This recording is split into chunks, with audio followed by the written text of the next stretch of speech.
25,000 ની પતંગ લાવ્યો દુકાન મેં બનાવી રે પતંગ બધી વેચાઈ જાહે ખીહર ઓરી આવી રે 25,000 ની પતંગ લાવ્યો દુકાન મેં બનાવી રે તમે જોવો મેં પતંગ વેચવાનું ચાલુ કર્યું હવે પતંગ માં પૈસા બનાવવા છે બોલો ભલા હવે કેટલી પતંગ લગાડવી હે બધામાંથી પતંગ લગાડી દીધી હા બધી પતંગ માંથી એક એક પતંગ લગાડી આ તો બીજી પતંગ ભલે ઓરડી માં પડી એ હારું અને હું શું કહું ભલા હું પતંગ ના ધંધામાં મને ભાગમાં રાખો ને ના રે ના રોકાણ મેં કર્યું હું તને ભાગમાં રાખું પણ હું રોકાણ માં ક્યાં ભાગ માંગુ નફો મળે એમાં ભાગ માંગુ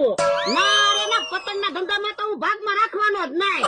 પણ આપણે વાડીમાં ડુંગળી વાવી તો મેં કોઈ દિવસ ભાગ માંગ્યો ના ના આપણે વાડીમાં બકાલો વાવી તોય કોઈ દિવસ મેં ભાગ માંગ્યો ના ના તો એટલે કઉ છું પતંગ ના ધંધામાં ભાગમાં